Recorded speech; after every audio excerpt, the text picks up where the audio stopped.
आयुर्वेद जानकारी आपसे मैं शेयर करना चाहता हूं। भागवत जी ने एक सूत्र लिखा है, दुनिया का सबसे बड़ा औषधि केंद्र हमारा रसोई घर है।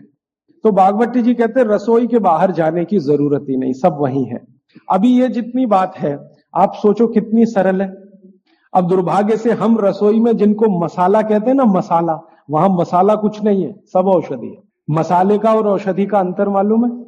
ये मसाला तो शब्द ही भारत का नहीं है, पहले तो ये बता दूं। ये अरबिक शब्द है, फारसी से अरबी में आया, अरबी से हमारे घुस गया, हिंदी में और जगह जगह घुस गया। ये विदेशी आए तो ये शब्द भी आया। हिंदुस्तान में 17वीं 18वीं शताब्दी का साहित्य जब मैं पढ़ता हूं तो जब तक मुगलों का राज्य रहा तब तक मसाले शब्द का बहुत उपयोग है। पुराने जितने लेखक हुए हैं ना 10वीं शताब्दी के पहले के, कहीं भी किसी ने मसाले शब्द का इस्तेमाल ही नहीं किया।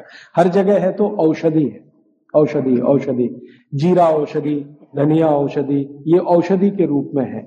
तो इनकी जो प्रॉपर्टीज हैं रसोई घर की औषधियों की, ये सब आपके चिकित्सा के लिए है। अब मुझे समझ में आता है कि हमारे पुराने जमाने की माताएं बहनें, जो हमारी दादी हैं, नानी हैं, उन्होंने अपनी अपनी बेटियों को जो कुछ सिखाया, सब्जी बनाना तो क्या क्या डालना, जीरा चाहिए, धनिया चाहिए, हींग चाहिए, मात्रा कितनी कितनी चाहिए, वो सब बड़े वैज्ञानिक और चिकित्सक लोग रहे होंगे।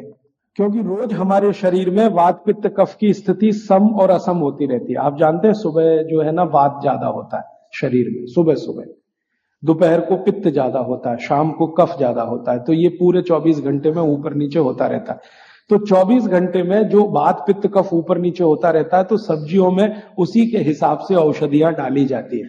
जैसे दोपहर की सब्जी बने, दोपहर की, तो मेरी दादी को मैंने देखा था कि दोपहर की सब्जी बनाएगी तो अजवाइन जरूर डालेगी उसमें, और वही सब्जी रात को बनाती थी तो अजवाइन नहीं डालती थी। तो एक दिन मैंने दादी से पूछा कि यही सब्जी दोपहर को मैंने खाई तो इसमें अजवाइन थी, शाम को खाई तो नहीं, क्यों? तो उसने उत्तर तो नहीं दिया। तो उसने कहा मेरी माँ ने ऐसा सिखाया, बस बात खत्म हो गई। अब उस समय मैं भी मान लिया कि ठीक है उसकी माँ ने सिखाया। अब जब मैंने काम शुरू किया ये चिकित्सा पर, तब मेरे समझ में आया कि अजवाइन जो है पित्तनाशक है। घी के बाद, देशी गाय के घी के बाद जो सबसे ज्यादा पित्तनाशक दूसरी कोई चीज है तो वो अजवाइन है। और दोपहर को पित्त भड़कता है, आप जानते हैं, और वो स्वाभाविक है क्योंकि खाना खाने के लिए पित्त भड़कना ही चाहिए। तो उस समय अजवाइन डाली जाती है सब्जी में, क्योंकि दोपहर को ही शरीर को अजवाइन की जरूरत होती है पित्त को सम पे लाने के लिए।